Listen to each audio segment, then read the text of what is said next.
Welcome, everybody. I would like to start by acknowledging the traditional owners of the land on which we're meeting today and pay my respects to elders past, present and emerging, and offer a very warm welcome to all of our Aboriginal and Torres Strait Islander friends here with us today, and a big warm welcome to all of you. I'm Deborah Young, the CEO of the RegTech Association, if we've not met before. Before I get started, if I could just ask everybody to turn cameras off and on mute, please. We're just trying to preserve the bandwidth for the session this morning. Thank you very much. As a nation of RegTech leaders, it's my greatest pleasure in announcing today this inaugural program called RegTech for Better Government as part of our RegTechOpen4Business series. Thank you to our good friends and members, Objective Corporation and Deco Secure, for partnering with us today and really helping to bring this to life. Ben Hobby and Jackie Nelson will capably lead us through proceedings shortly. I've just mentioned that we're RegTech leaders. Some of you may not be aware that Australia is the third largest RegTech hub in the world, driven by a strong compliance and regulatory culture and world-leading innovation. And we are in a great position today to bring together innovators from both ends of the spectrum. That is, those from government committed to accelerating the adoption of trust, safety, and better outcomes for citizens, and those who are answering the challenge and the charge in creating the RegTech solutions. And what's very significant about today is that this has not been done before. And we have nearly 380 registrations from 20 different countries.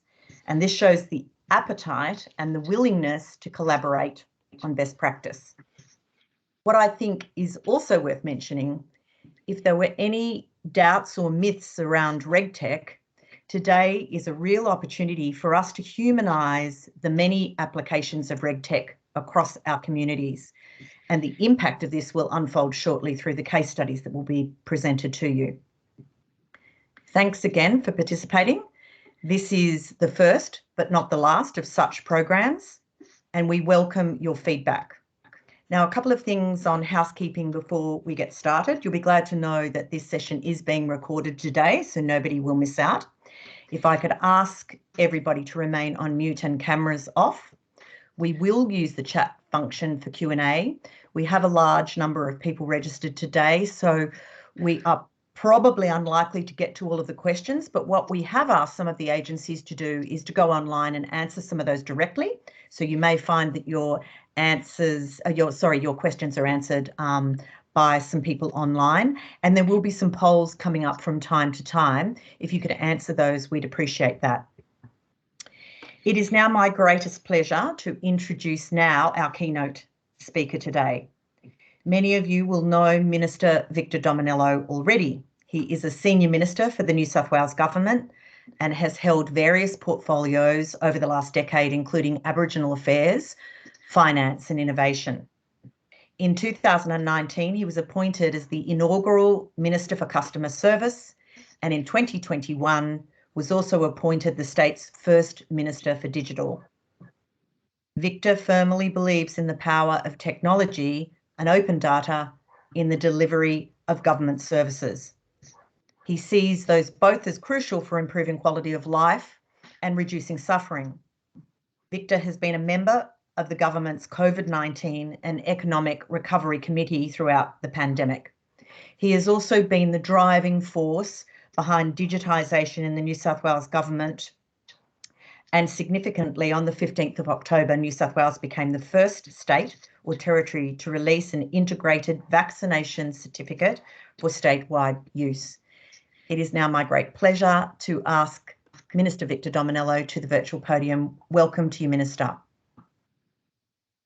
Thanks, Deborah. Thanks for having me. And can I also begin by acknowledging country and pay my respects to elders, both past and present. Now, I understand there's a video that can be played. Are you happy to play that now, Deborah? The future is where government makes it easier for business owners like Mike, who runs an electrical contracting business. A day before a big job, Mike logs into his Service New South Wales My Business profile, which hosts records of his contractors. He checks the information is up to date. Liam's on site tomorrow and his compliance obligations are good. Business is mobile and ever-changing, and owners expect more access to government information on the go during their busy day. Regulation should be smart, helping businesses big and small. Mike uses the My Business profile to share required safe work compliance documents. It's easy to do. Mike's contractors can show their construction white cards. Imagine all licences being digital, easy to display, share and verify. The New South Wales Government has a vision for digital regulation to make it even easier for businesses. Less manual paperwork means more focus on the people who make a difference to your business. Mike gets a safety alert about a building product recall while on site. He can work quickly with Liam to determine whether it's a risk for the client. Photos could be saved to his My Business profile, but also made instantly available to regulators. The offering to business should always be ease of access to information that's relevant and industry specific. At the end of the day, Mike will save time. Working through a to-do list in the My Business profile means not having to engage with a raft of individual regulators. It simplifies government for business, allowing business owners like Mike to focus on the important things.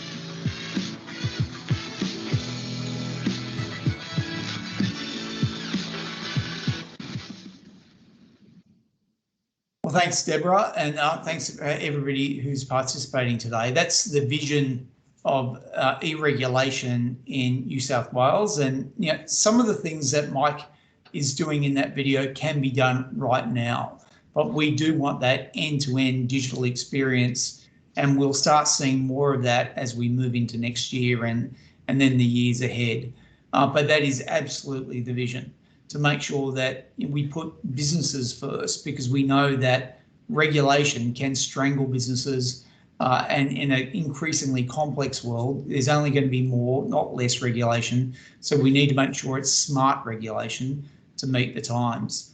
I remember about 5 years ago, when I was Minister for Better Regulation, and the then Deputy Premier John Barilaro was the Minister for Small Business. And we went into, I think, one of the Startup Hub forums, and I'll never forget the opening gambit where the Minister for Small Business basically said, looked to me into the crowd and said, you know what, you shouldn't exist.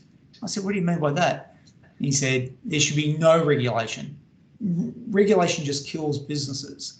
And I quickly responded, well, I respectfully disagree. You need regulation. Regulation keeps products and people safe, gives them confidence. It separates us from the cowboys. So we need regulation, but we need it to be smart or better than what it is at the moment.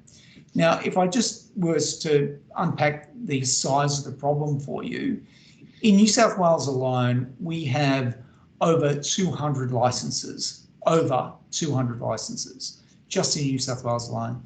We have over 50 legacy systems when it comes to compliance, complaints and inspections. For example, EPA has got their own system, liquor and gaming, fair trading, safe work, the Food Authority, you got the Children's Guardian, you got road freight and heavy vehicles, and then you've got all the councils, and then you've got the federal government.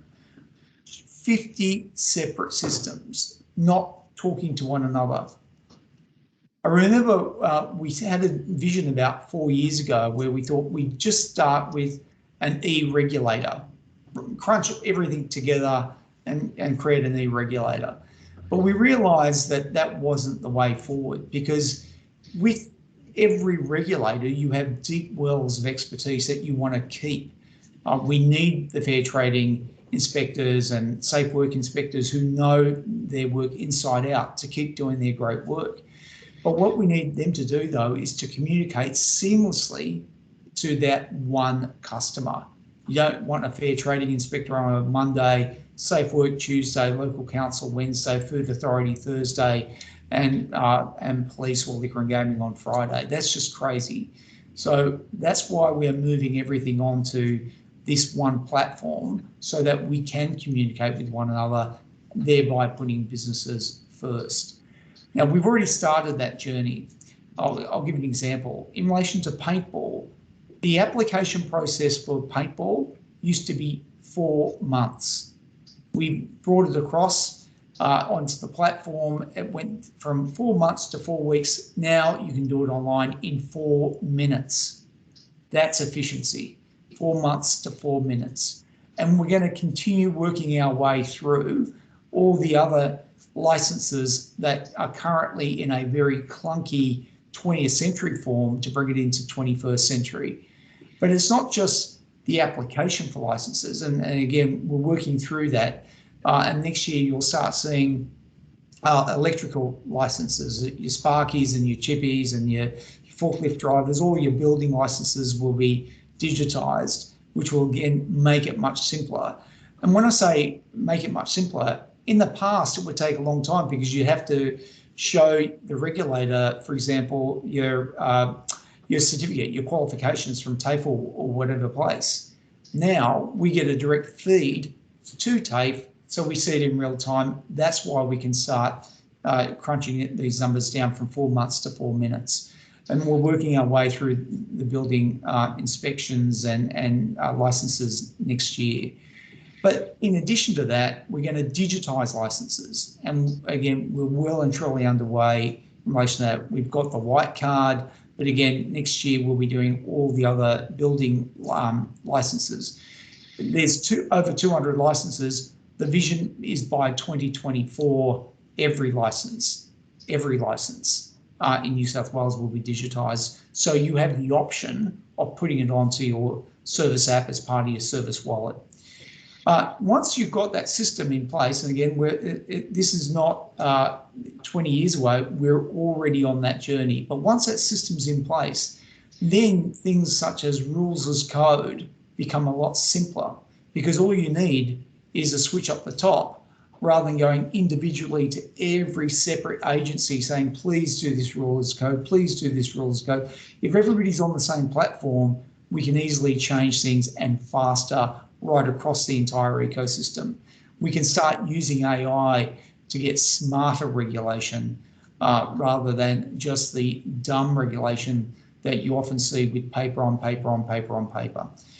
We can start using ability to listen to feedback and then start tailoring our service offerings so that we can reduce even more time. Because ultimately, we want to keep people safe, we want high quality products, but just as importantly, give businesses more time in their day to do the things that they are required to do, serve customers and make money and put food on the table.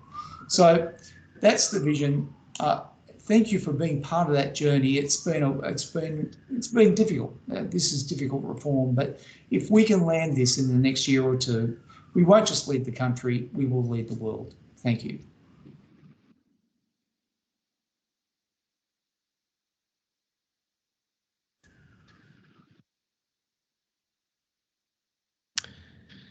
Thank you so much, Minister Dominello. We really appreciate you being a champion for technology, which is instigating great change, for these wonderful efficiencies. I think you've definitely got an audience online today that would heartily agree that the regulation is certainly needed.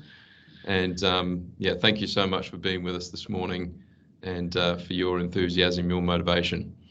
I'm not sure how I drew the short straw to follow the minister, but we'll do our best from here. And as Deborah mentioned this morning, we're super excited for the lineup of speakers that we've got today from various different agencies, right across the nation. And we'll run into the rest of our program now. My name is Ben Hobby. I'm the Global VP for RegTech at Objective Corporation. And as Minister mentioned, I think We live in such a fortunate age where we've got these phenomenal advances in technology. It makes our lives convenient. It's even increased life expectancy. We're educated. We attain efficiencies that were previously impossible for us. Our whole lives actually evolve around and integrate with technology that has us, the user, at the very center. Before we get into our other speakers today, I just wanted to maybe set the scene. And with this in mind, regarding technology, take you back in time to potentially a not so user-friendly piece of early RegTech. And next slide, please, Hong. Many of you may not recognize what this machine is. This is an IBM 7094 transistor-based mainframe computer. And actually, I think a lot of you will be familiar with the story that sits behind this. In the 1960s, the IBM 7094 promised this astounding calculation. They could do 24,000 calculations per second. Unheard of. It was going to be a vast leap forward in technology. Why was this important in this scenario? Well, life is pretty complicated when you're traveling at 17,000 miles per hour and you have to hit a 20 square mile target on a return journey from space. And this machine was supposed to be the technology that was going to give the leap forward in this highly regulated scenario in the 1960s when the US was aiming to take their first 2 missions to space. So accuracy was needed. It was a high-risk scenario where there were so many unknowns. It was just extreme. But the speed of calculation was the key to providing that accuracy that was going to keep their lives safe. And I think it's also a reflection to remember that back in this era, in the 1960s, computers was the name or label that was actually given to people that sat in the back rooms and produced these mathematical calculations using mechanical calculators at the time. So it's an era where Fortran, COBOL was still the tech languages of the day. BASIC hadn't even been invented yet. So whilst you've got this phenomenal Catherine Goebel, who was using her creative genius to enrich the theories of these great minds at NASA, Dorothy Vaughan ran a team of people computers.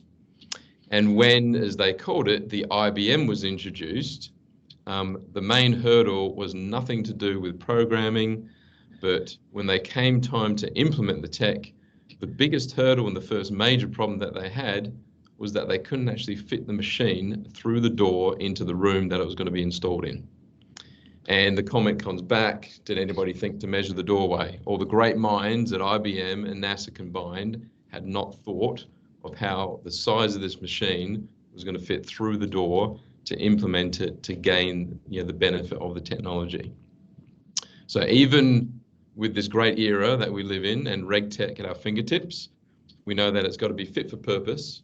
It's got to achieve the balance of human and machine ability. And by the way, if anybody hasn't seen the movie Hidden Figures, I'd highly recommend it to you. This is where the story it comes to life a little bit. And it's just a brilliant example of African-American women in the 1960s who were the mathematicians behind what happened. Next slide, Hong. So why are we here? What's our purpose as agencies, as departments, as regulators? Safeguarding is our purpose. And there are 2 big themes that Deborah had alluded to in her introduction as to why we exist. Sustaining the public trust is really all about applying consistency and reliability in producing results, being as transparent as possible when we communicate with the general public. For example, if a series of cameras start to appear on our streets and people think they're being monitored, they might not be along for the journey, and we have to be transparent about where we're heading towards. And secondly, generating these safety outcomes. It's an imperative in the best interest of the general public. That's got to be at our heart. And I think the point here is that increased productivity is about what the Minister mentioned, in that a better outcome is what we're after, not just about budget savings. Next slide.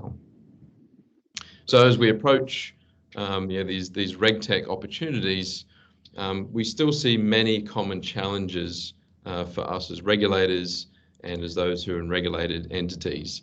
That lack of information or the lack of systems, talking to each other. Obviously, the examples that the Minister shared, it has not been easy. And if anything, over the last 2 years of rapid change, we've seen unprecedented and unpredictable size and scope of change. And it's not just because of global pandemic. If you rewind 2 years ago, we were on the precipice of seeing bushfires throughout Australia that many people hadn't seen in a generation, followed by floods, followed by this pandemic.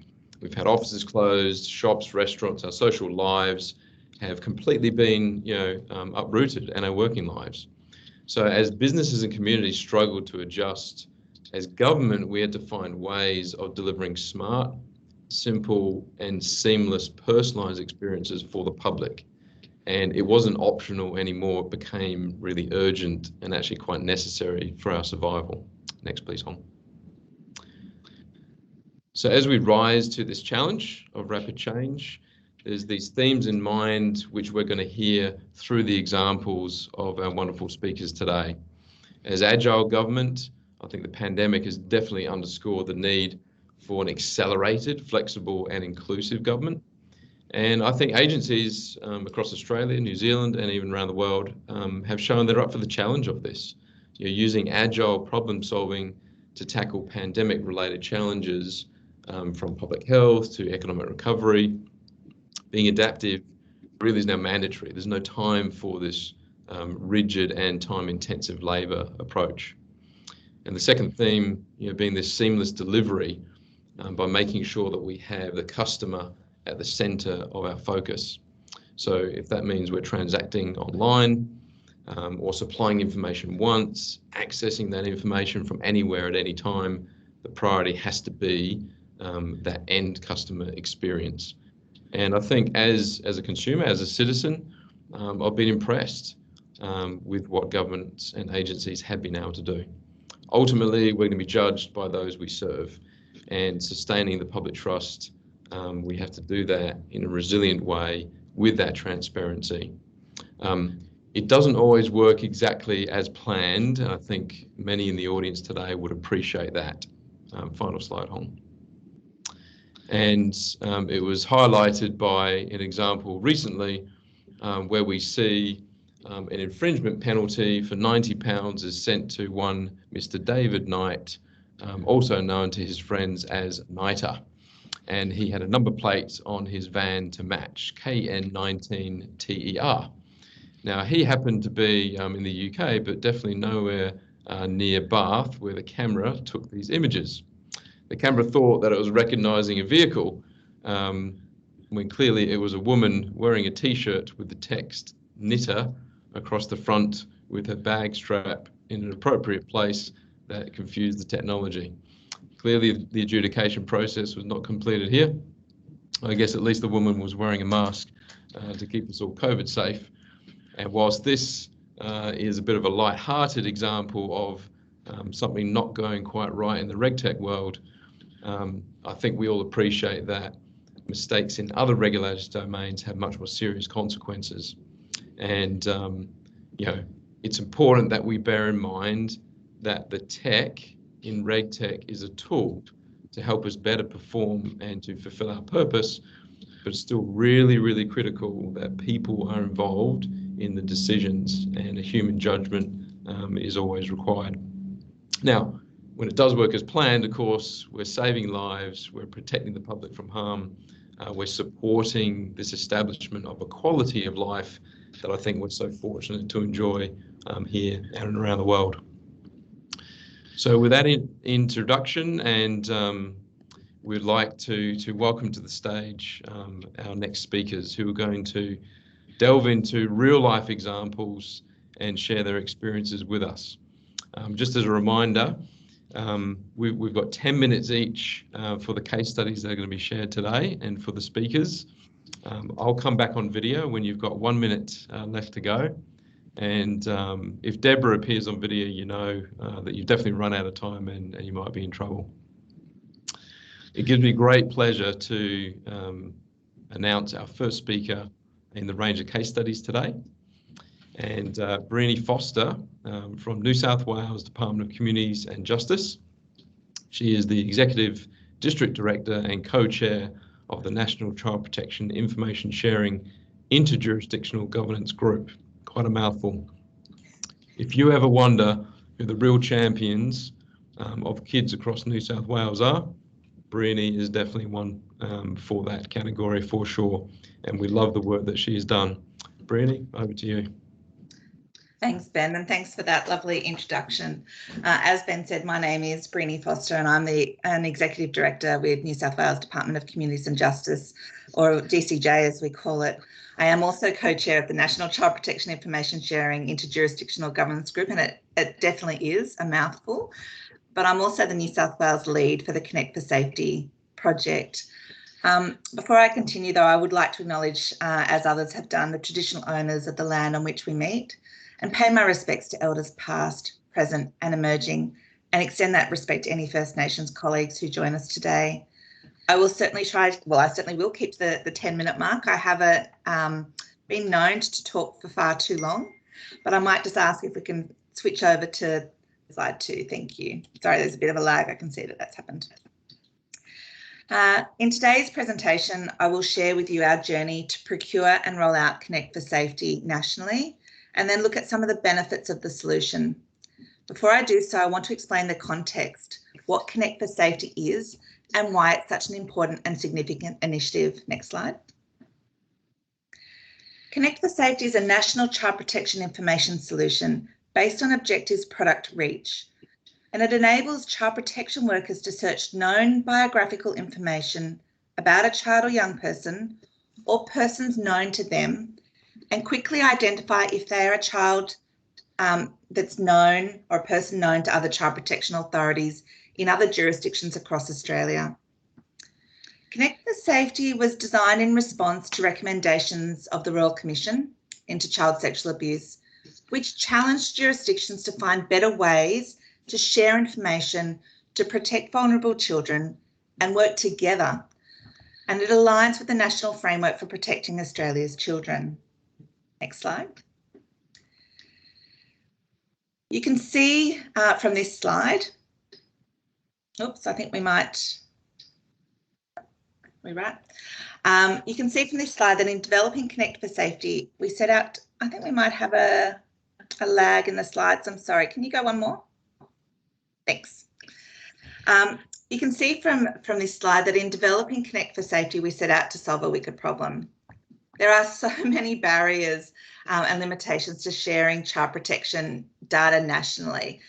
It was a feat that we've been working on for 10 years that no jurisdiction had been able to overcome. And we actually saw it as a problem that was too big at times to overcome. The difficulties and the barriers include technical, financial, legislative issues, just to name a few. And before Connect for Safety, matching children's data was really very difficult, and it was a manual, time-consuming process. Precious time was often wasted, which put vulnerable children at risk of abuse and neglect. This was compounded by doubt over the accuracy of information held about a child across different states and territories. Given the greater geographical mobility of children and families in Australia, the inability to identify children at risk when they move across state borders could have tragic consequences. There are a number of coronial reports and parliamentary inquiries that have highlighted the tragic consequences for children and families where state and territory governments could not share child protection information. We move on to slide 5. An example of this is the coronial inquest into the death of baby Ebony Simone Napier. And I can use this today because it's a publicly provided coronial. But before I go any further, I want to note that the case I'm about to briefly discuss does contain challenging content involving child abuse and the subsequent death of a young infant. So if you think that this will trigger you, please maybe mute the conversation just for a few seconds. On the 15th of November 2011, 4-month-old Ebony Simone Napier was found dead in her cot in Brooklyn Park, South Australia. She had lain there for a week until her young parents alerted authorities. The South Australian Deputy Coroner, Anthony Chappell, later found that Ebony had been mercilessly and serially brutalised by Bradley Napier Tucker, her father, for weeks leading up to her death from blunt force trauma to her head. Ebony's parents had moved to South Australia from Goulburn in New South Wales when her mother was pregnant, and they were both known to New South Wales Child Protection authorities. Her 17-year-old mother, who cannot be named, was under the parental responsibility of the New South Wales Minister when she absconded from care and moved to South Australia with her boyfriend. Napier Tucker was also known to New South Wales Child Protection and had a history of violence against young children, including his son from an earlier relationship. When Ebony was born, South Australian authorities found evidence of her mother's history in New South Wales, but failed to find evidence of Napier Tucker's child protection history.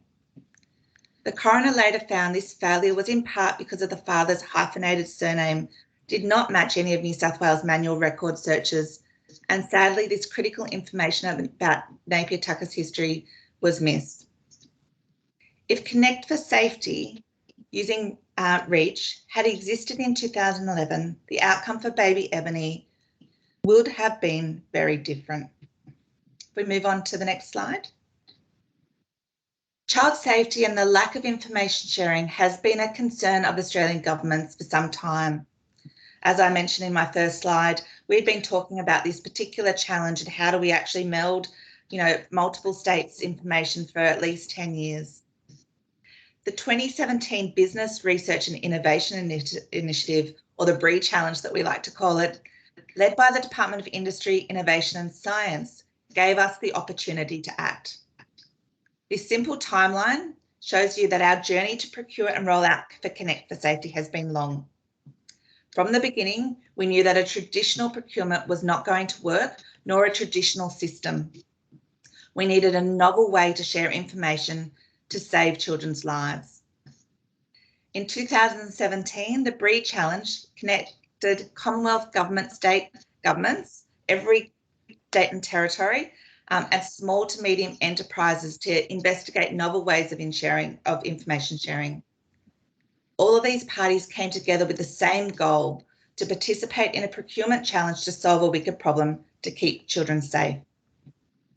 There are initially 32 small medium enterprises who responded to the challenge. This reduced to 3 who participated in a feasibility study, and it further reduced to 2 who participated in a proof of concept stage. This stage involved the development of 2 prototype digital solutions, which were tested with real data from across 3 jurisdictions. We also received a number of some finances from the Commonwealth to help fund the product. At the end of this stage, a limited tender was undertaken, and iTree, now known as Objective, were chosen as the vendor to deliver this initiative, and a contract for a period of 5 years and 8 months was signed in October 2019. So we're a couple of years in now. Since this time, we have worked with Objective and every state and territory to onboard their data and roll out Connect for Safety to child protection workers. I'm pleased to say that as of 2 weeks ago, every state and territory is fully onboarded. Our key objective now is to continue our rollout for statutory child protection workers within each of those jurisdictions, which is anticipated to be a total of 20,000 users nationally by June 2022. Next slide, please. Procurements are most commonly focused on a contract that impacts just one buyer. In this instance, we had multiple buyers with every state and territory, and we had multiple pieces of legislation that we had to overcome for privacy in every state and territory. From the outset, we knew the governance of the project would need to be exceptional to meet the needs of our multiple stakeholders, including the Commonwealth and every state and territory. The Commonwealth was important because they were the national policy lead and co-funder of the project and really helped to drive that need for states and territories to work together. I'm just noticing the time. And so probably what I really want to say here is that it took innovation, it took a willingness, and it took a shared common purpose to really bring us together. The ultimate objective was never and is never far from our minds. If Connect for Safety saves just one child, like Ebony Simone Napier, the whole process will have justified our investment of both time and money.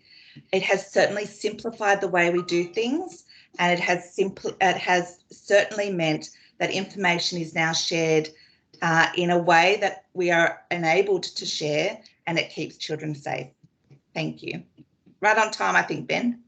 I think you're absolutely spot on, and I speak with, I think, complete confidence when I say the entire team and Objective appreciates you being such a champion for this cause over so many years, and particularly throughout this project. It's just so exciting. It is. So thank you for coming on today and for sharing that journey with us. Thanks, Brady. We move to our next speaker, and if I could invite Robert Hortle to come on video. If there's any agency that has engendered trust in the public in a very quick amount of time, is the Wage Inspector in Victoria. And I welcome Robert Hortle, who is the Commissioner for WIV. And Rob, over to you. Good morning. Thanks, Ben, and thanks for the opportunity to speak to everyone today. I'd also like to acknowledge the traditional owners of the lands on which we meet. For me, that's the Wurundjeri people of the Kulin Nation here in Melbourne CBD. Pay my respects to their elders, past, present, and emerging. Extend that respect to any elders or Indigenous people in the meeting today. Thanks so much. It's so interesting to be able to hear people's stories of their investment in RegTech and how it's aided their progression as an organisation. And for me, I want to explain a little bit about where we're at on our RegTech journey, which is, of course, very formative. We're a new agency that was established on 1 July 2021 after Victoria's Wage Theft Act came into effect. And for the first time in Victoria, has introduced criminal penalties for wage theft in this jurisdiction. The Wage Inspectorate, just for background, also enforces some other state-based legislation, so the Child Employment Act in Victoria, the Long Service Leave Act, and the Owner Drivers and Forestry Contractors Act as well. Prior to 1 July, so we have the odd distinction, I suppose, of being a brand new and an existing organisation. Prior to 1 July, we existed as a business unit within the Department of Premier and Cabinet. I also led that business unit prior to my appointment as Commissioner. And so our RegTech journey is absolutely in its infancy, particularly within our startup context. I certainly don't pretend to have all the answers, but I want to talk a little bit more about that startup phase, about our RegTech journey, and how this technology has played a really important part in our establishment, but how I see it playing a part in our future as well. If I could have the next slide, please. So just a little bit of background on our establishment and why we decided to invest in RegTech from the outset. This slide here, which I won't sort of read from, but it shows some of our key activities. So the timeline goes to 1 July, but in reality, we are just getting started as a startup agency, and our journey is very much ongoing. To set the scene, look, it's very obvious, but establishing a new government authority within a new regulatory environment is obviously really complex. For us, the complexity was compounded by some uncertainty around the legislation and whether or not the legislation would come into full effect because of some other issues that were happening in the federal space. So that uncertainty slowed down our establishment activities.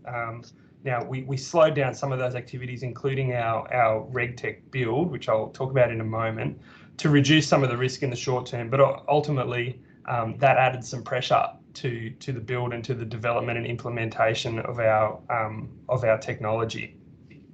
I mentioned this just to paint the picture that we're operating in. You know, legislative complexity and uncertainty is very much part of the government the government context. You can't necessarily get away from that. But thankfully, after getting that clarity earlier in the year, we then had a clear approach forward and left ourselves and our vendor around about 4 months to operationalise a new legislative scheme, including getting a case management system built and implemented for day one operations. Now, thankfully, we had started well before that 4-month point of clarity, but our CMS build certainly was the major and foundational investment that we were making and continue to make in the RegTech space.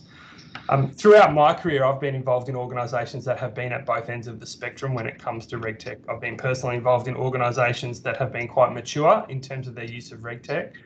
And now I'm involved in leading an organisation that is right at the start of that journey.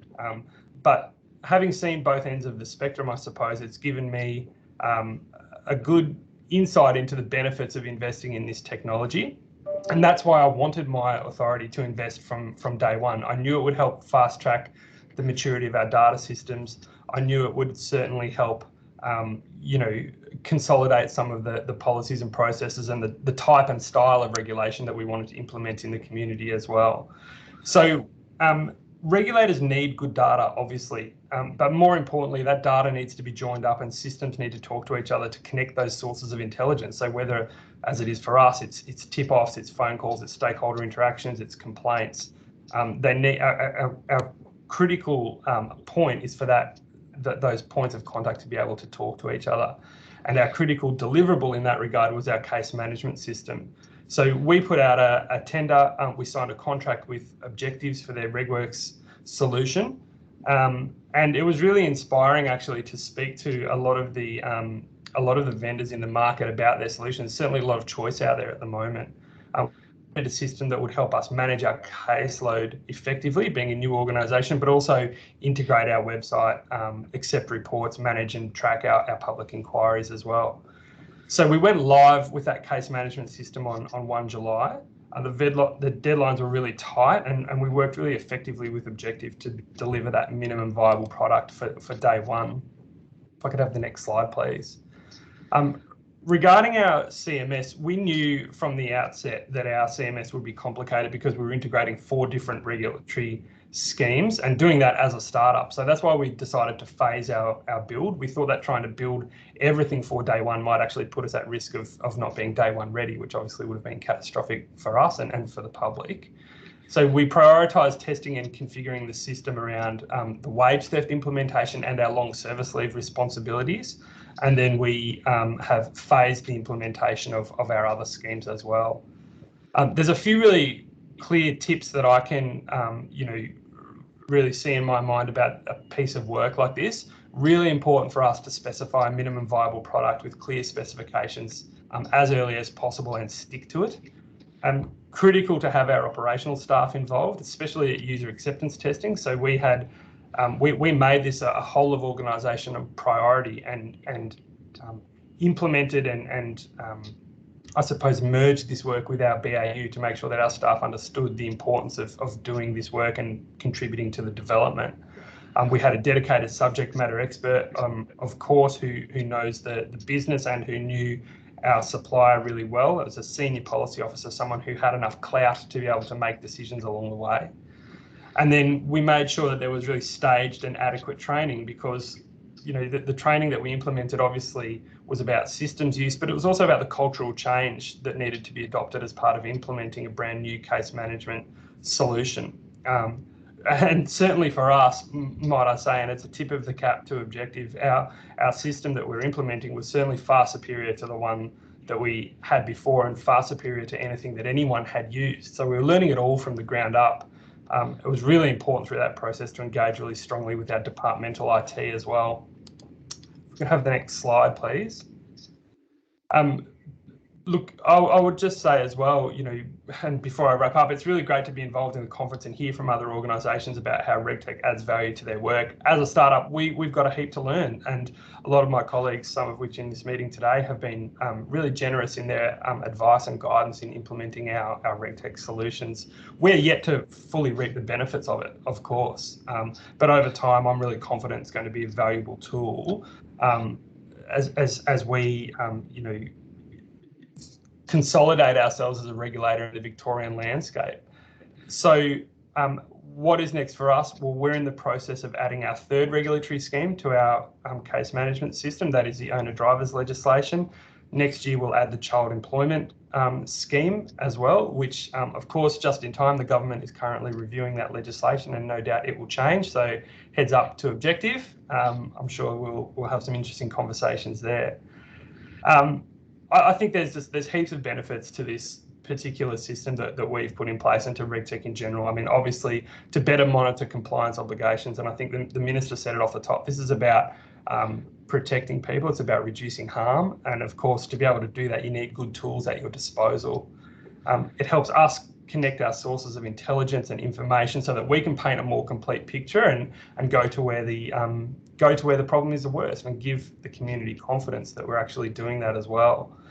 And really what that is saying is it's less about administering our caseload and more about being able to divert our attention to the highest value work. So for us, that's complex cases. It's the worst of the worst deliberate type of behaviour, particularly in the wage theft space. It's about protecting children in the child employment space, and stamping out those dishonest and exploitative practices. And we hope that this piece of technology and this investment that we're making in our formative stage will very much help.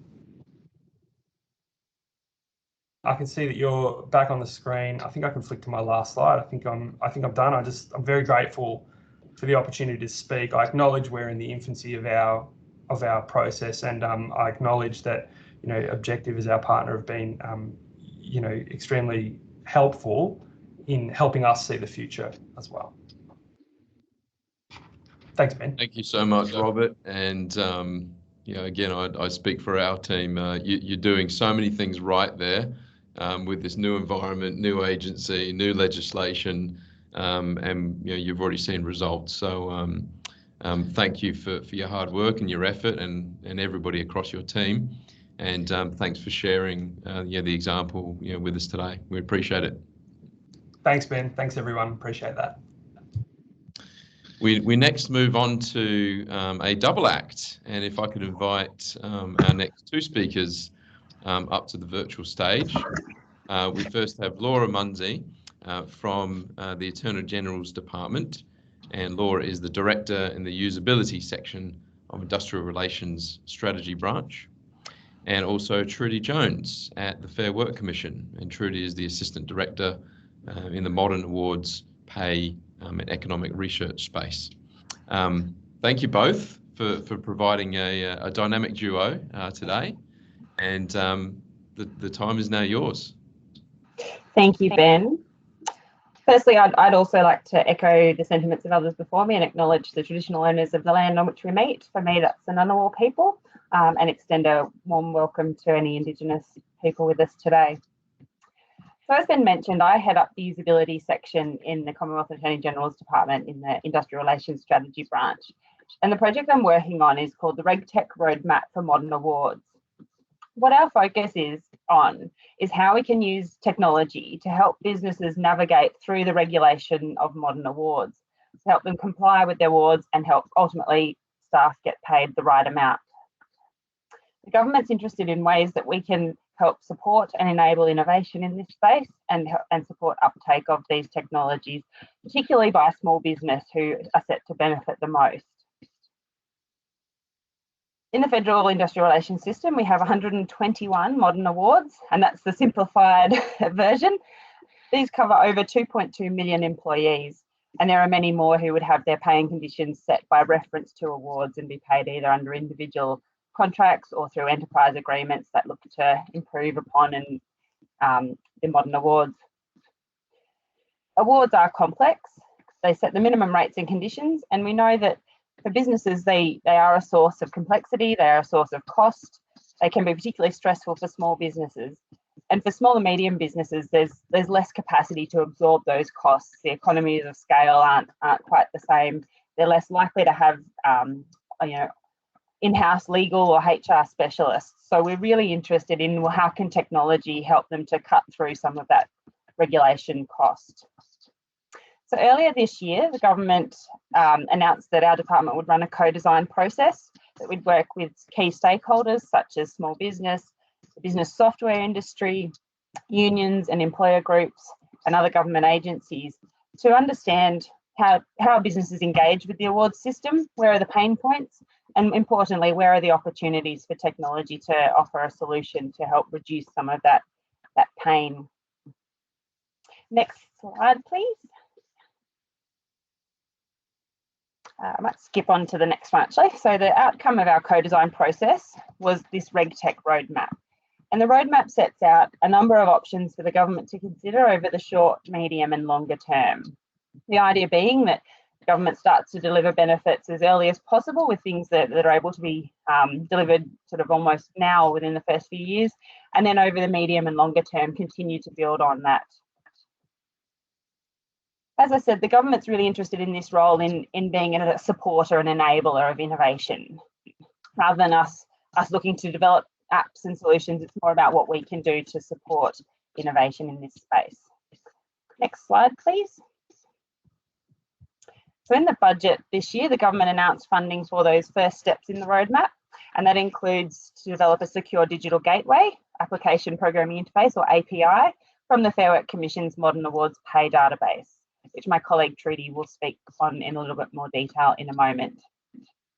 The other aspects of the government's budget announcement included proactive engagement with the business software industry. So our department's establishing industry working groups with the business software sector to really look at, a co-design and collaborative engagement with that sector going forward to see, how we can really drive innovation and uptake.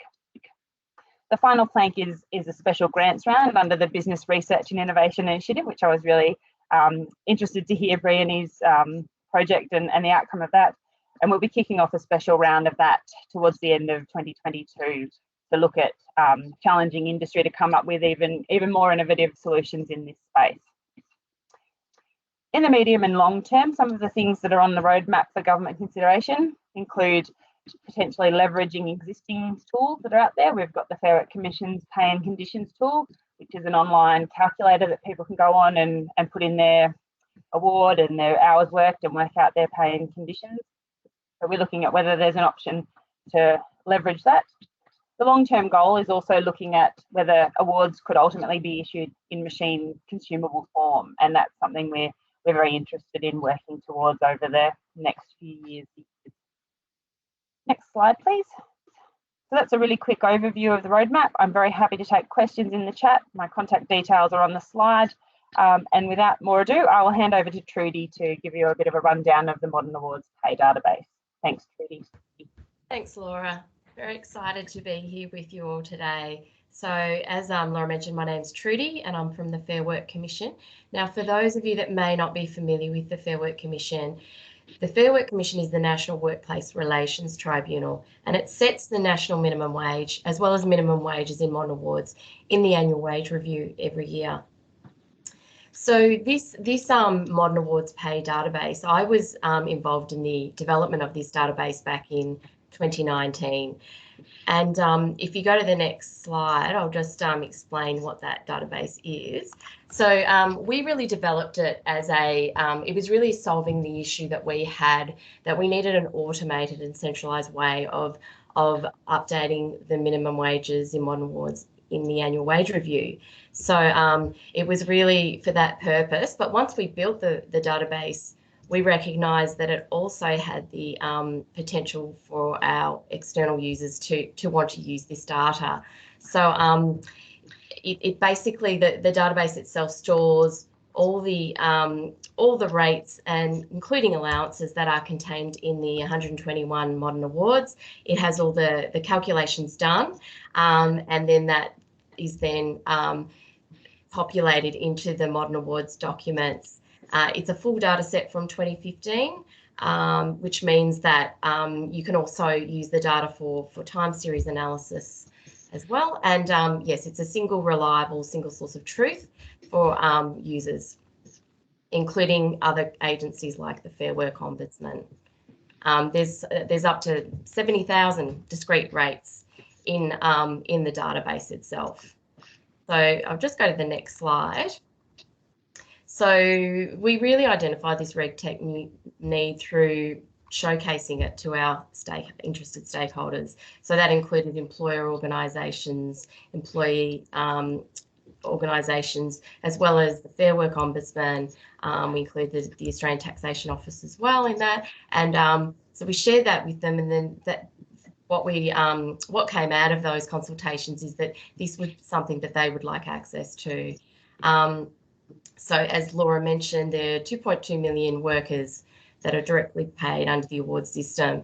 Those awards, they have lots of classification roles, lots of different permutations of rates, and this makes it complex, particularly for small businesses.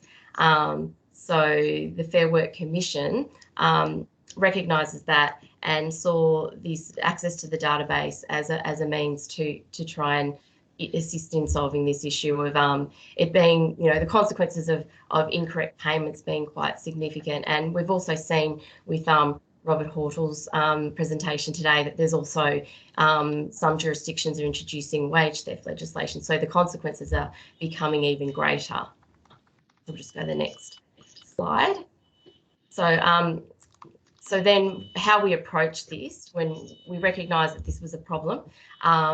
So we then went through a series of consultations with the software industry, the unions and the employer bodies that I mentioned before, and we really asked them about their requirements and identified a number of use cases. And in fact, there's perhaps even more use cases than we've already identified. We also, with the consultation, we also ensured that we considered any potential overlap. Laura mentioned the Fair Work Ombudsman's paying conditions tool, so we've been working very closely with them to meet their requirements because they were keen to have access to our data through an API, and how that could complement the work they're doing on the paying conditions tool.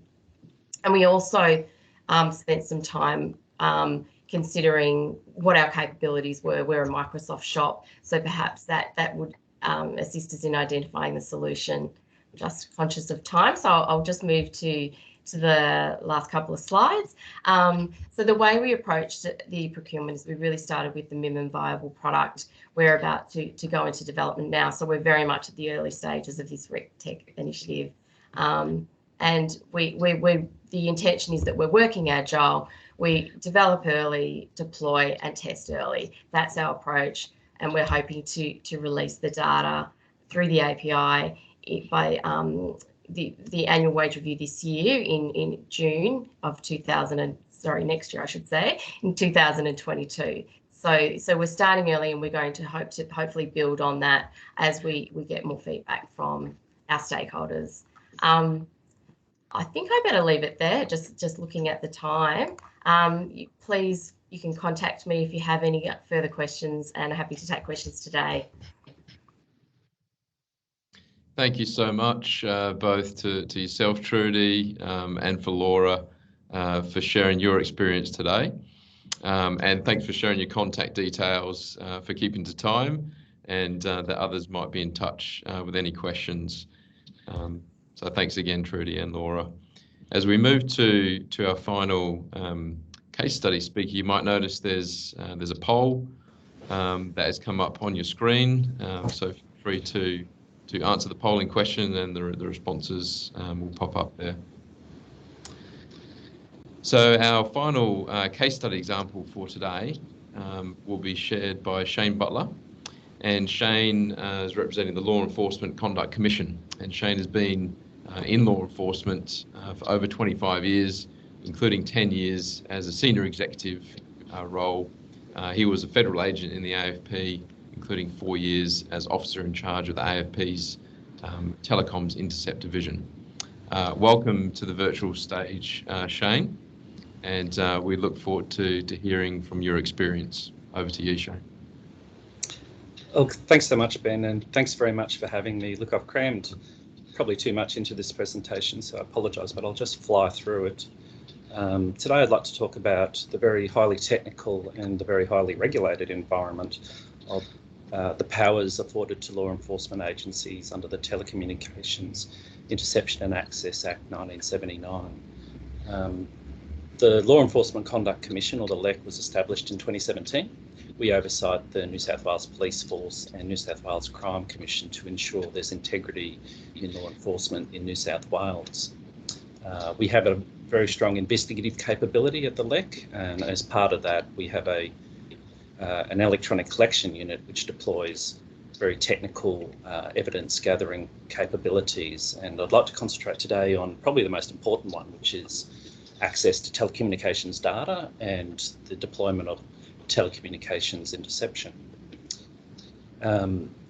It's a very intrusive aspect of law enforcement, and it's very highly regulated. So there's a lot of state and federal legislation which regulate all of our activity, and we are independently oversighted and inspected by the Secure Monitoring Unit within the Office of the Inspector of the Law Enforcement Conduct Commission, and also by the Commonwealth Ombudsman. To conduct investigations, we use a case management system. In this case, we went to open tender and acquired a Condor platform, which is provided by Distillery Software. It's working with a boutique Australian tech company has allowed us to co-develop the platform to a bespoke case management system for the LEC. And as far as the regulatory side, that's enabled us to take on advice and design certain workflows in consultation with the Commonwealth Ombudsman, for example. This is part of this screenshot, is part of a workflow to authorise telecommunications data in support of a criminal investigation. This is a subscriber check. We're looking for telecommunication services for our fake target, Joe Dirt. This can be authorised for a criminal investigation or for a prescribed offence attracting 3 years or more. We can authorise a live feed of telecommunications data. At the more serious end, however, for serious offences, we can authorise a telecommunications interception warrant, and that is for offences carrying a minimum of 7 years imprisonment. So only serious offences. And to that end, we would provision and intercept using our JSI system. JSI is this is the really sort of most technical aspect. It's a global company based in Canada, provides to law enforcement in 25 countries, and it's used by the FBI, the DEA, the AFP, and so forth. It's pretty much the ants' pants. Next slide. So here's our entity screen of our target, Joe Dirt. We'll provision him as a target for interception operations. We can analyse in the system Joe's communication habits and who he's involved with. He's got some heavy hitters here with Regina George, Rick Astley and Tess Lawson down the bottom. We employ TI monitors, and they use the system to intercept and monitor Joe's communications and activities.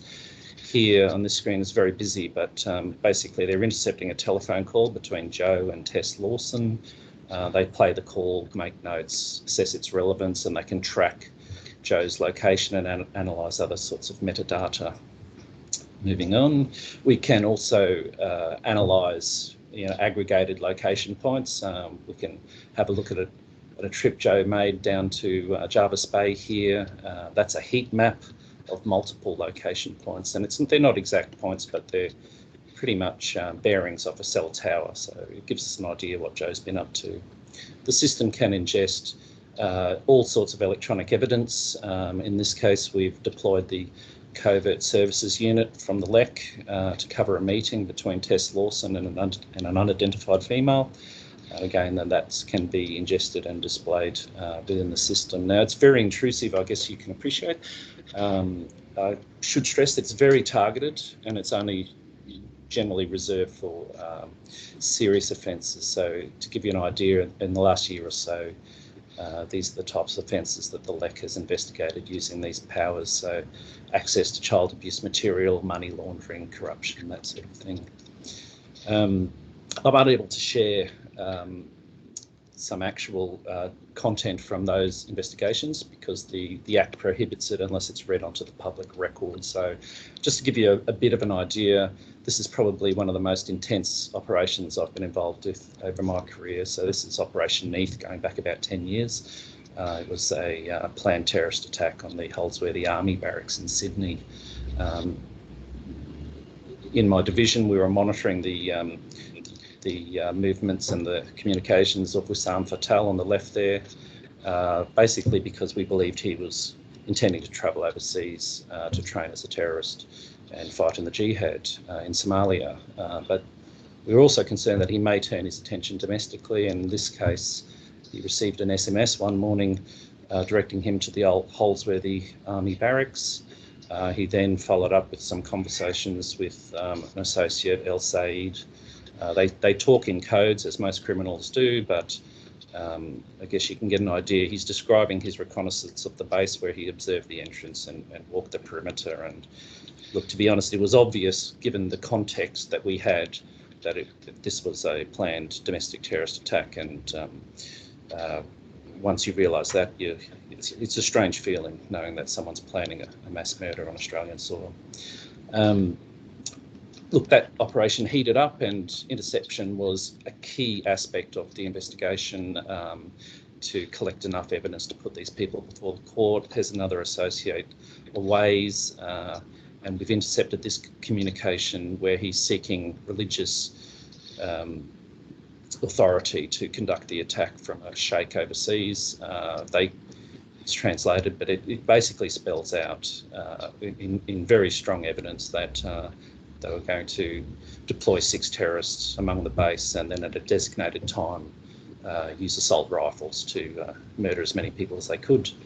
And if you don't remember this, it's a good thing because it was stopped, and it was very much reliant on these sorts of powers. So they're very important,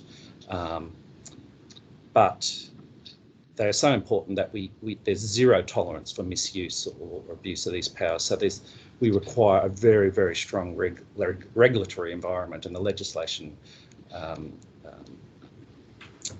provides for that. So just to give you an idea, this is a depiction of the transport of paperwork that needs to be done just to lawfully execute a TI warrant.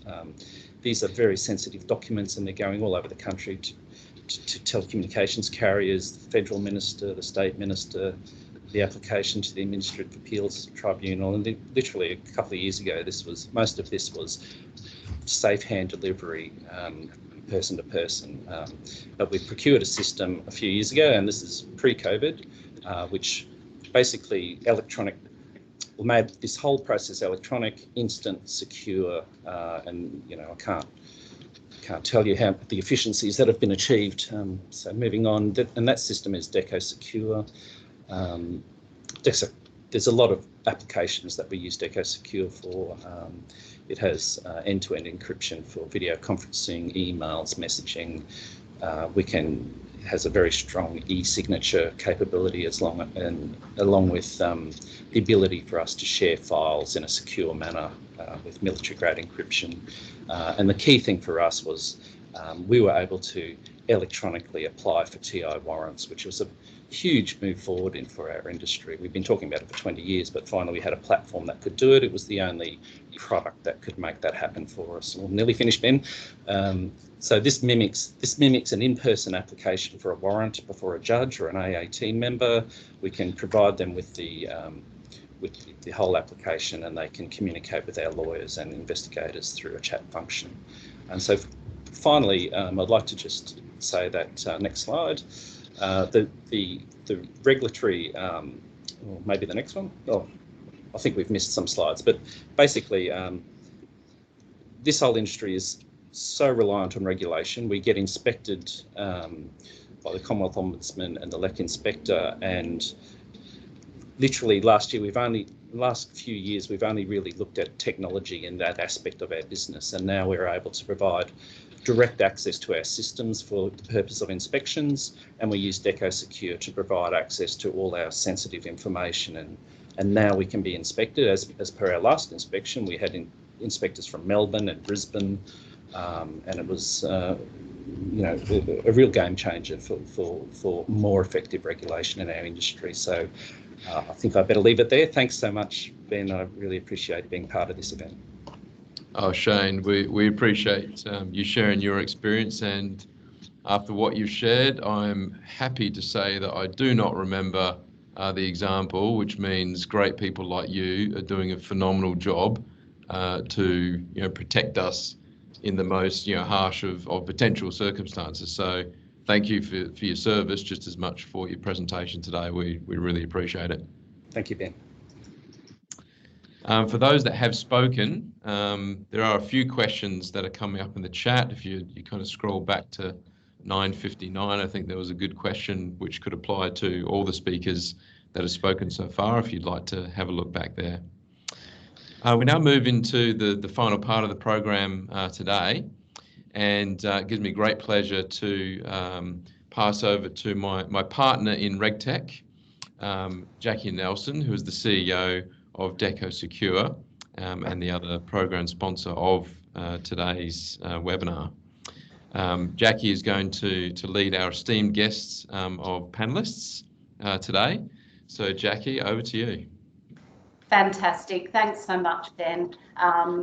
It's a great pleasure to be here today. So I would actually like to start also to begin by acknowledging the traditional owners of the land on which we meet today, and I would like to also pay my respects to elders past, present and emerging. So thank you very much to Bryony, Lordy, Laura, Trudy and Shane for sharing those really insightful case studies. I'm sure everyone appreciates that there's a significant amount of work involved in putting those case studies together. As for many of us involved in the regulation and compliance area, it's often a very personal passion. And in fact, my husband has said on more than one occasion that he feels I'm obsessed with methods of regulation. So partly to prove him wrong, I decided a few years ago to do something completely different and booked myself into a yoga retreat in Prague. Unfortunately, and much to his satisfaction, it turned out mostly to be a series of checks and balances. And on that note, I will start by saying it's a really good thing that all of you are on mute, and I won't know if anybody actually laughed at my joke or not. So moving right along now, it is my great pleasure and delight to be moderating the panel here today at the RegTech for Better Government event. This morning we'll be discussing driving change for better government. Now on our panel with us this morning, we have a very esteemed bunch, as Ben alluded to, and I'll start by introducing them. We have the Parliamentary Secretary to the Premier of New South Wales, Gabrielle Upton, MP. Good morning, Gabrielle. We have from the Department of Prime Minister and Cabinet, we have Sandra Roussel, who's the Assistant Secretary, Regulatory Policy Branch for the Regulatory Reform Division. Morning, Sandra. From the Department of Industry, Science, Energy and Resources, affectionately known as DISA, we have Janine Richards. She's the Head of Division for Science and Commercialisation. Good morning, Janine. From Brisbane City Council, we have Anne Lenz. Anne is the Manager for Compliance and Regulatory Services, Lifestyle and Community Services. Good morning, Anne. And then last but not least, from Microsoft, we have Brett Lightfoot. Brett is the Director of Industry Public Policy and the State Director for Microsoft for Queensland and Northern Territory. Good morning, everybody. It's been a really interesting start to the morning looking at those case studies. Now, in the interest of time, I know that we've got to keep to time as much as we can. So I might actually dive right into the questions. And I'm going to start with you this morning, Sandra, if that's okay. So just picking up on Shane Butler's case study, Shane clearly spells out how robust regulation is absolutely essential in allowing agencies to maintain their powers and do the work that they do on behalf of citizens. He touches on the public disaster that can unfold if they lose these powers. Obviously, industries such as law enforcement need really robust regulation and oversight, but must ensure that the work they do is timely and effective. In your role at PMC, you have a clear directive from the Minister's deregulation agenda about ensuring essential regulatory safeguards are maintained while you reduce the compliance burden. I'd love you to share your insights on the work your regulatory policy branch does. And the PMC and the work the PMC is doing to lift capability across the public service to improve regulator performance and ensure the review and ongoing improvement to regulatory settings. Over to you, Sandra. Thanks, Jackie. And we all had a small twitter of a laugh. And let me recognise the Ngunnawal Wall people from where I am joining today. So it's Sandra Roussel and heading up the regulatory policy area in Prime Minister and Cabinet.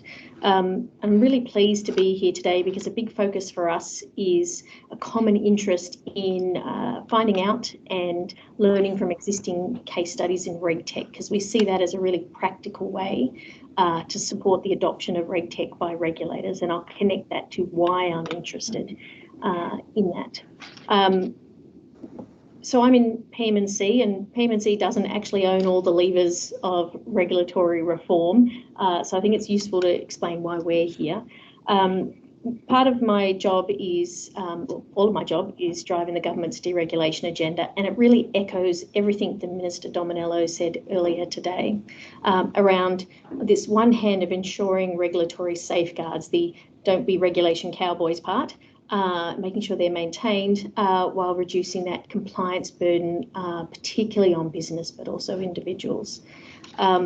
So with all those levers, the design of regulation, the implementation of regulation in other agencies, there is, though, a role for PM&C in centrally supporting that. There's well-known areas around the Office of Best Practice Regulation, and they are there to help agencies ensure they're doing appropriate regulation impact statements and stakeholder engagement, so that when ministers are making decisions, they're best informed for that regulatory impact for new policy proposals. Our Minister, Minister Morton, also established a deregulation task force. It's really trying to find those knotty, complex regulatory problems, often cross-agency or cross-jurisdiction, and try to solve those with different agencies. A recent one is looking at occupational registrations and licences across borders, so you don't have to keep registering in different jurisdictions. My area is slightly different again, so it's actually saying it's looking at embedding a regulatory stewardship approach for the Australian government, which has been picked up in other jurisdictions, New Zealand and elsewhere. And it's really about how from the centre can we recognise that it's held in other agencies and lift that capability ambition across the public service for ongoing, you exactly said it, Jackie, around the more regular review and this ongoing business as usual improvement to regulatory settings. So they are keeping that balance of essential safeguards and compliance burden. To support this, the departmental secretaries across Australian government have set up a subcommittee of their secretaries board on regulatory stewardship. So my team will be working with this group around defining, providing guidance and embedding that approach, but also as a first task is finding reviews that are done on regulatory settings, really good ones, learning from those and scaling them up across the public service. But I wanted to focus on regulator performance, and it's only one part of the life cycle, but it's recognising that even really good regulation can become undone if not implemented well. And so the government has leaned into refreshing their expectations of regulators, and there's a new guidance out there this year, but also asking ministers to tailor that and outline their expectations of their regulators, because they're stewards, of their expectations of how regulators will perform. And my team's backing that in with a leadership cohort, case studies, training pilot, culture reviews, a range of things. But we recognise, and the Minister recognises, how important data, digital and RegTech is to reducing that compliance burden on business. So we have, there's a range of things we're doing. Minister Morton has, he's been actually sponsoring money and new policy proposals, so including Laura and Trudy's, that are bringing more RegTech into government to reduce that compliance burden. And also my team has set up with DISA, our colleague Stiser, set up a regulation steering group, a RegTech, steering group, to look at and find these case studies, to work around identifying some case studies in the regulatory space, but also outside, and using that as a really practical way to lift the adoption of RegTech by regulators.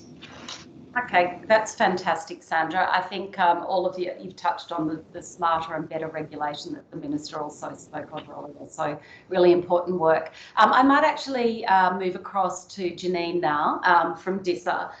So Janine, we heard a case study from Briony Foster from DCJ around child protection. And if ever there was a RegTech case study to make us stand up and pay attention, that most certainly was it.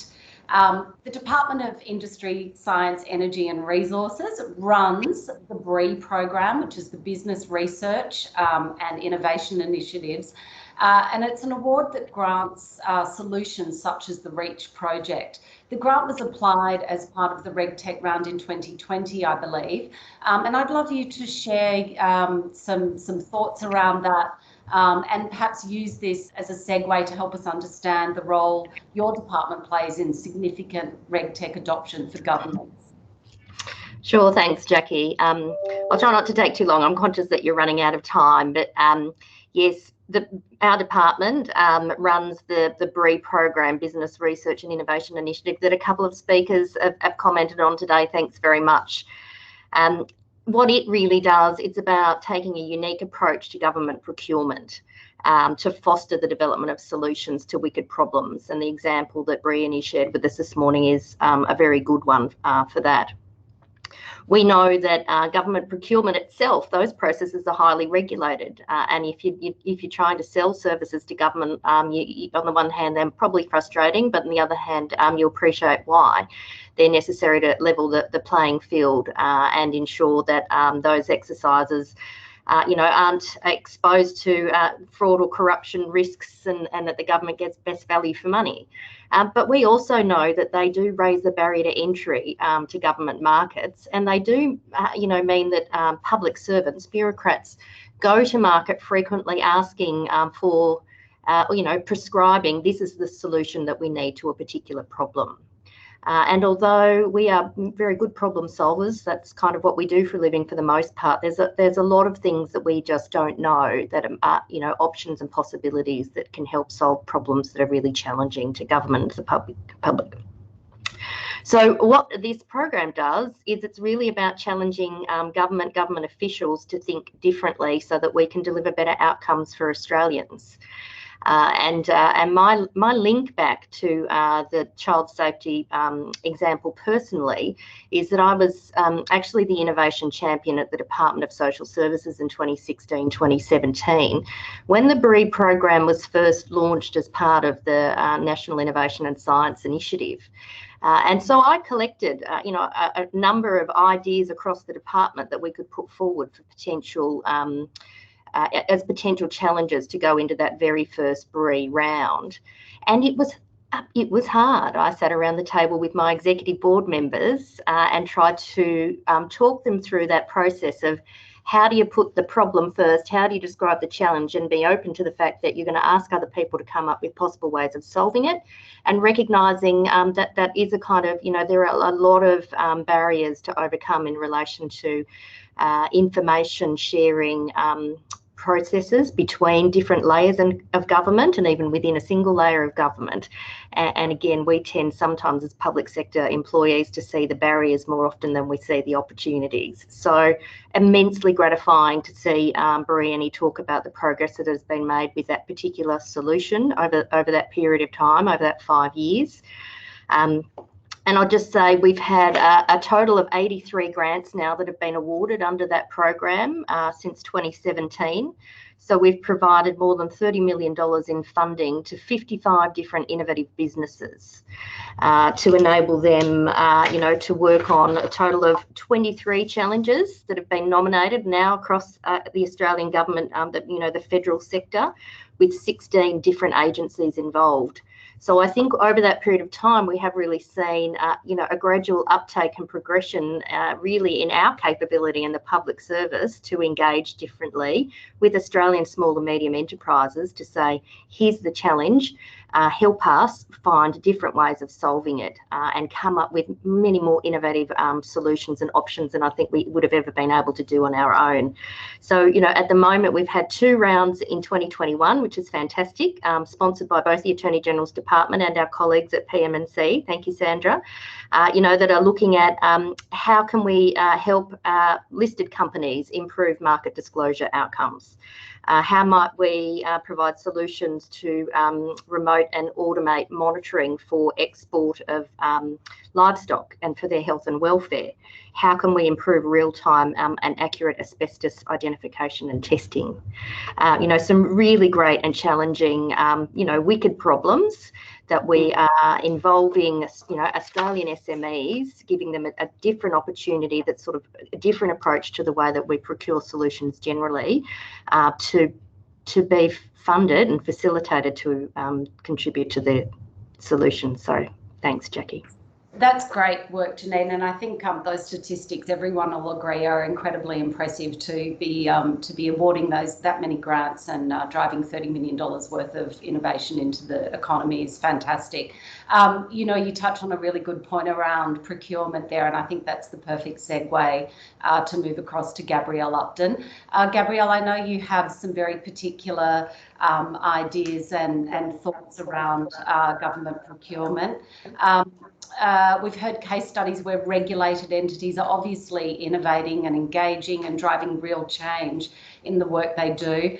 There are many organisations on the line today here as well that want to work with governments, and we know that governments use innovation to solve regulatory issues. In addition, cybersecurity and sovereign procurement have never ever been more important. So we'd like to hear you share your thoughts around the role of New South Wales government plays in supporting local tech and helping IT companies grow. Thanks, Jackie, and also to Deborah and, of course, to Ben for the work that you do and being able to participate. Sovereign procurement is a key lever to encourage innovation in the economy. The New South Wales government has $30 billion that we spend in procuring goods and services to run the state.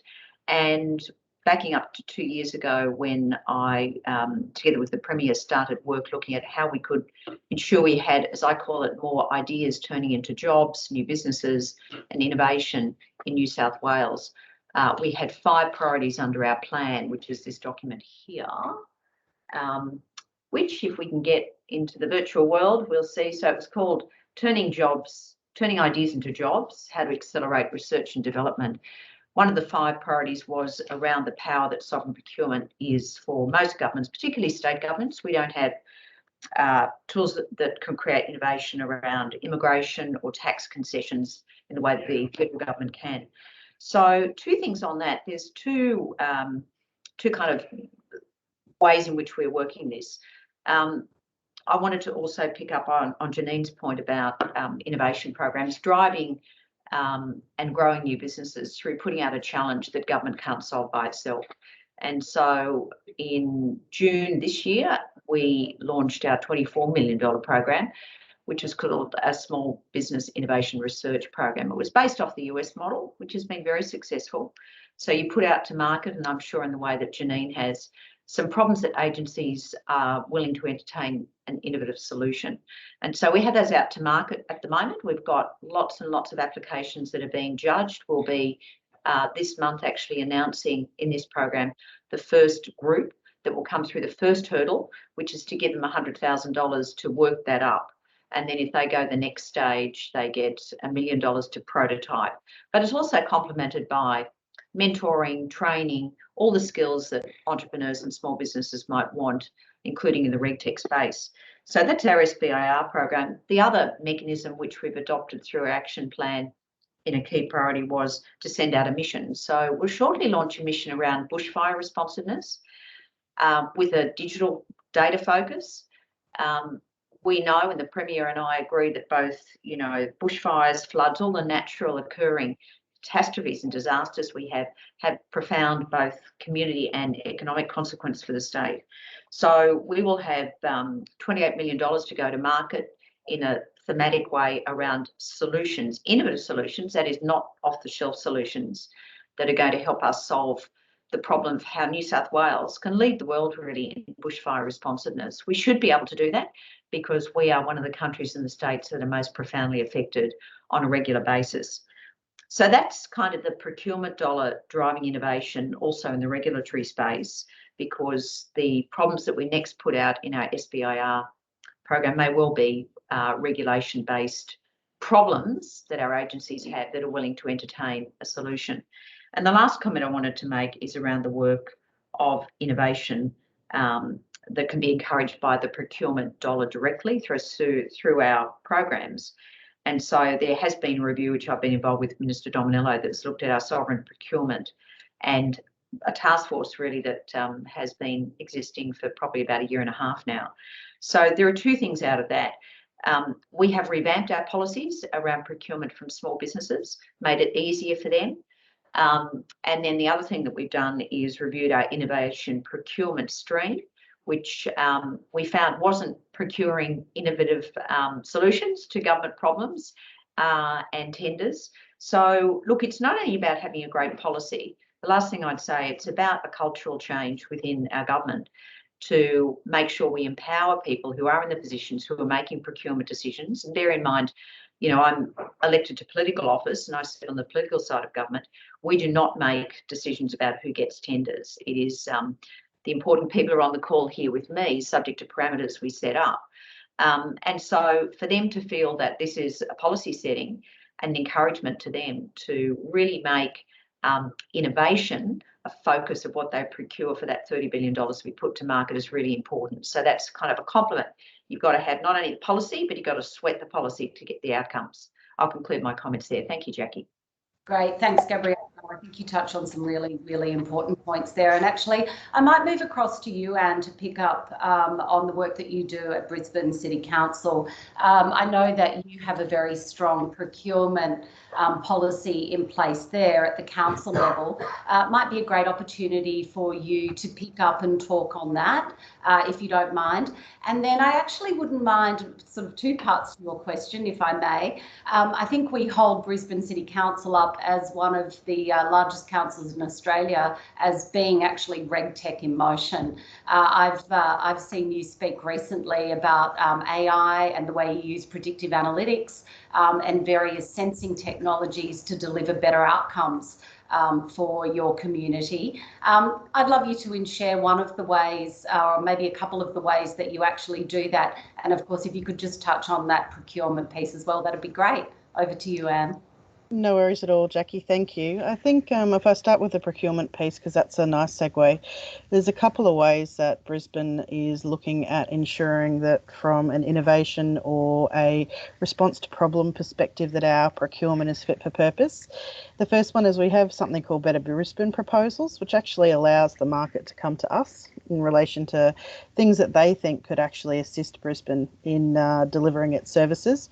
The second one, which is, I'll talk a little bit more though in terms of the second part of the question, Jackie, is a panel set up that we have that's called a very exciting name, the AI and Machine Learning Services Panel. But the difference is in the approach. It's a problem statement panel. So similar to what some of the other speakers have spoken about, you actually take your problem to the panel and you say, how would you like to solve this? And you get then responses from the panel in terms of how they think that their various specialties can assist us in terms of delivering better outcomes for Brisbane.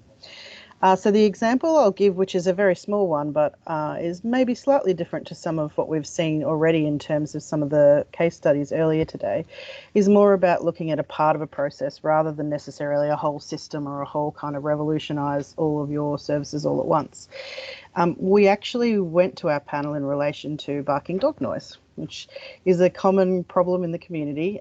We do get several thousand requests for service from the community a year in relation to this issue. And we have a dog population which is growing at rapid pace post-COVID, 25% increase in the last couple of years. So it's something that from a sustainability of our services perspective is quite key for us. if you can imagine that, obviously, if you've got barking dogs that people complain about, that a really key thing for us to do is to audio record those barking dogs, which sounds like a simple proposition, but when you have several thousand of them and you then have to obviously record not just once but for several hours on several occasions, and then obviously an officer has to sit there and listen to those recordings. From the perspective of trying to resource that from a service delivery perspective and meeting customer expectations in that process, you can see pretty quickly that that becomes quite difficult. So what we've done is we put that problem to our panel.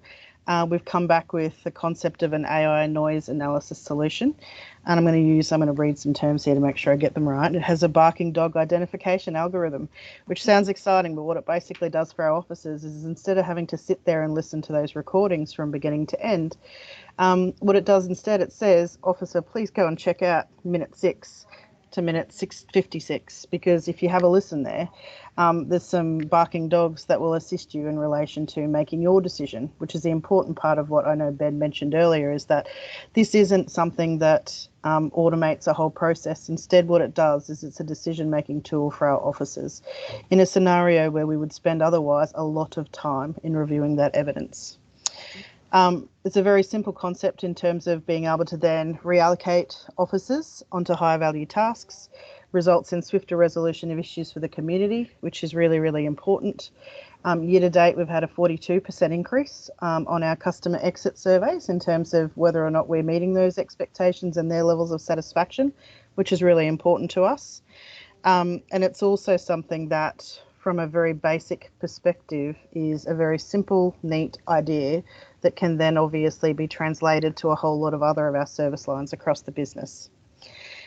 So hopefully that gives you a bit of context and a simple insight into a very small idea, which can actually have quite large implications when you have larger service delivery organisations with lots of transactions.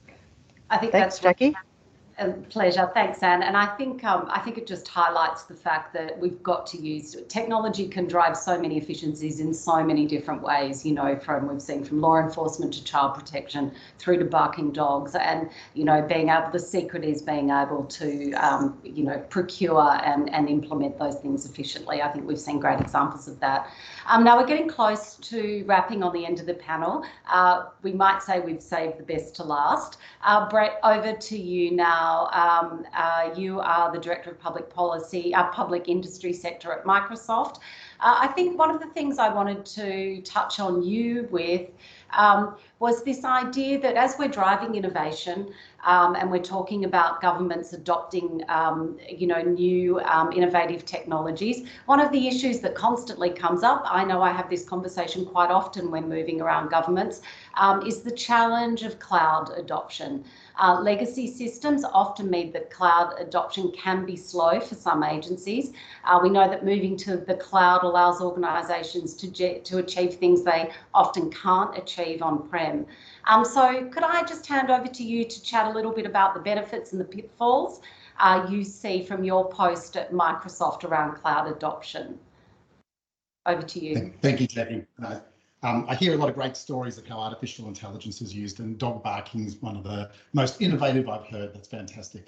So I'll talk a little bit maybe about, first of all, some of the benefits of what we say. I'll put them into sort of 3 buckets. If there's been one thing that the pandemic's helped us with is to show the speed at which we can move when we do need to. So I can think of things like telehealth services, for example. We've debated for 15 years, should we do it or shouldn't we do it? And during the pandemic, we managed to deploy that. We've seen huge benefits in the actual public health outcomes. I'll be able to open up things like telehealth, and there's been other similar things like COVID patient management and virtual remote care as well, which I think will totally transform how healthcare is delivered. So sometimes the need can drive it and force us to take those risks. Probably 3 areas where we see great benefit. One's modern intuitive services that are designed around citizens. So being able to design and put the citizen in charge and in control. So the case study that Bryony spoke about and the great solution that they've created there around child safety is not one that is a challenge that's across many social services. I work a lot on the domestic and family violence sector, and certainly when you go through the process of reading a death review, sadly, more often than not, there's years of intelligence in the systems that potentially would have allowed us to deliver services to help intervene early and be proactive versus reactive. So how can we use intelligence in the systems? How can we use the data that sits within the many government but also commercial systems to make better decisions and help those that are working right out there at the front line to make the right decision at the right time with the right information and be able to respond appropriately. So that's the first one, modern intuitive services that are designed with the citizen at the centre. The next bucket I'd put into innovation and intelligence. So the cloud does help to be able to innovate at speed and at pace. And absolutely, there's still lots of legacy on-premise systems that we need to deal with and integrate with.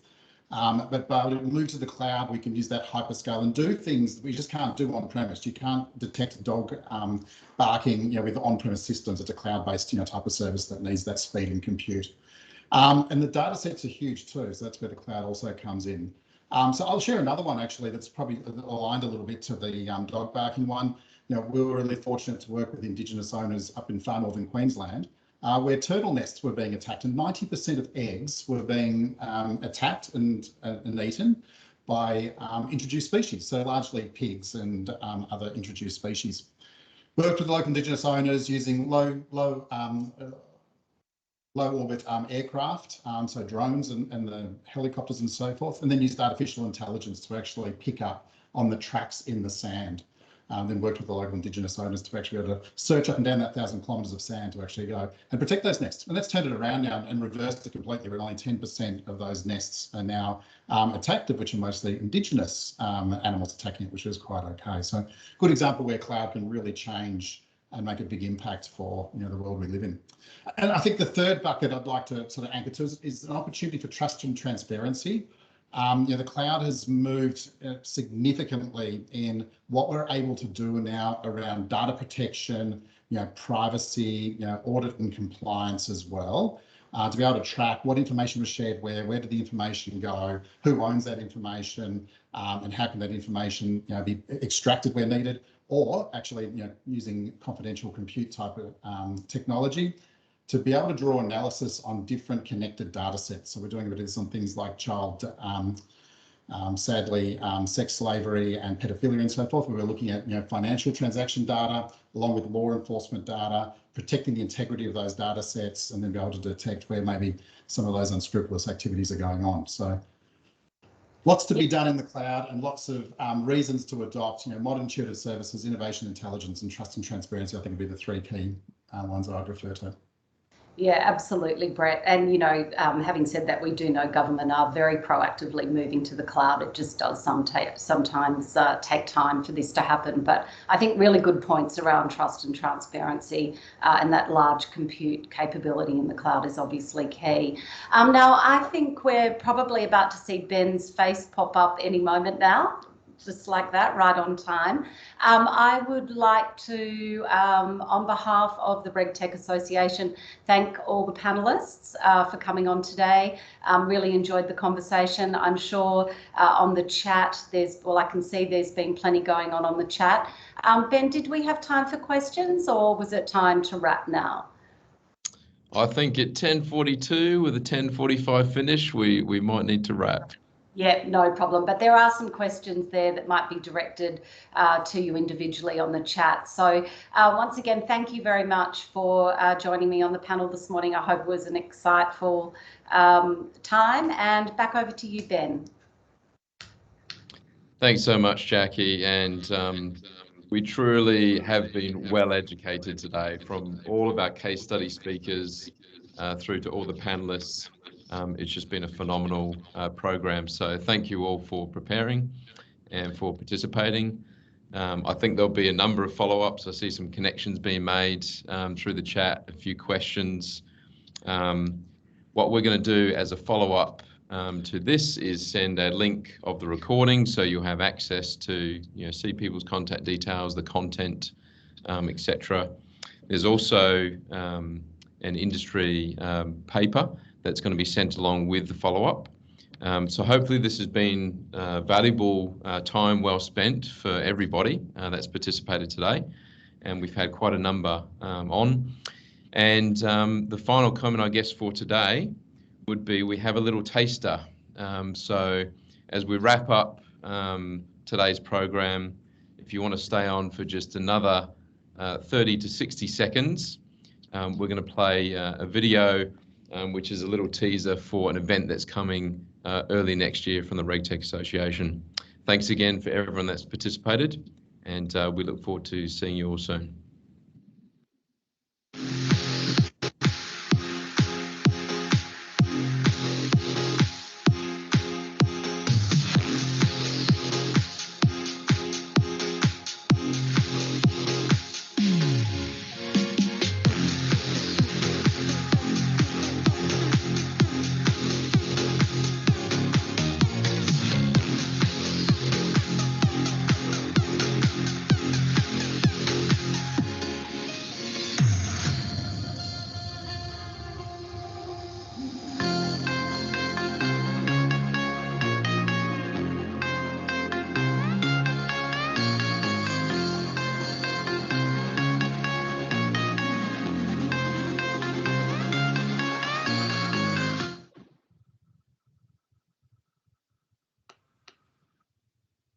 Well done, everybody. Thank you very much.